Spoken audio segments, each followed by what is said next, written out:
একটি মিনারের উচ্চতা 60√3 মিটার এবং ছায়ার দৈর্ঘ্য 60 ডিগ্রি হলে অবনতি কোণ কত?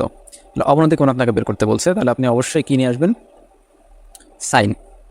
ওকে, তাহলে সাইন সমান সমান আমরা জানি সাইন, আপনাকে থেটার মানটা কিন্তু বের করতে বলছে। হ্যাঁ, তাহলে সাইন থেটা সমান সমান লম্ব বাই অতিভুজ, লম্ব ভাগ অতিভুজ। হ্যাঁ, ওকে, অতিভুজ আমাদের ছায়ার দৈর্ঘ্য দিয়ে আছে। যদি আপনি এটাকে একটা কোণ হিসেবে চিন্তা করেন, এটাকে একটা আপনি ত্রিভুজ দিয়ে চিন্তা করেন, তাহলে এটা মনে করেন যে একটি মিনার, এটা মিনার, ঠিক আছে?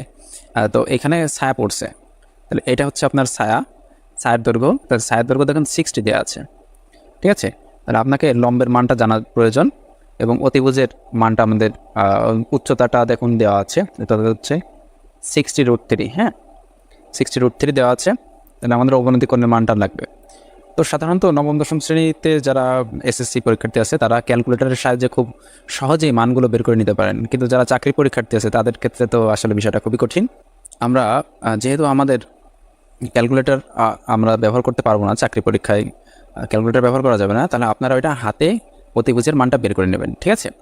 আর যারা ক্যালকুলেটর ব্যবহার করতে পারবেন, এসএসসি পরীক্ষার্থী বা যারা পরীক্ষার্থী সাধারণ পরীক্ষার্থী আছে, ক্যালকুলেটরের সাহায্যে আমরা খুব সহজেই অতিভুজের মান বের করে নিতে পারি। সেটার জন্য আমাদের পিথাগোরাসের উপপাদ্যটা লাগে, যে অতিভুজ স্কোয়ার সমান সমান হচ্ছে লম্ব স্কোয়ার যোগ ভূমি স্কোয়ার। হ্যাঁ, ভূমির স্কোয়ার। তো এখানে অতিভুজের মানটা আমরা বের করবো, লম্বের মান দেওয়া এখানে 60√3 দেওয়া আছে, তাহলে এটাকে আমরা স্কোয়ার করব, আর ভূমির মান হচ্ছে 60, এটাকে আমরা স্কোয়ার করব, ঠিক আছে? ওকে, আমরা যদি ক্যালকুলেটরের মানটা বের করি তাহলে আমাদের আসবে হচ্ছে 1440, আর অতিভুজ যেহেতু এটা হচ্ছে অতিভুজ স্কোয়ারের মান। হ্যাঁ, তাহলে স্কোয়ার যদি বেশি নিয়ে এসে তাহলে এটাকে রুট করে দেবো আমরা। তাহলে রুট করে দিলে হচ্ছে, তাহলে আমরা দেখেন রুট করে দিলে আমরা পাবো 120, তাহলে আমরা এটা পেয়ে গেলাম 120। ওকে, তাহলে লম্ব বাই অতিভুজ, তাহলে লম্বর মান দেখেন আমরা পাচ্ছি 60√3, আর অতিভুজের মান আমরা পাইছি 120। তাহলে কাটাকাটি করেন, তাহলে হচ্ছে 2, ঠিক আছে? অর্থাৎ √3 ভাগ হচ্ছে 2, তাহলে থেটার মান হবে √3/2 হচ্ছে সাইন 60 ডিগ্রির মান, অর্থাৎ সাইন 60 ডিগ্রির মান হচ্ছে √3। তাহলে উভয় পক্ষ থেকে এই সাইন কাটা, তাহলে থেটার মান হচ্ছে আমাদের 60 ডিগ্রি।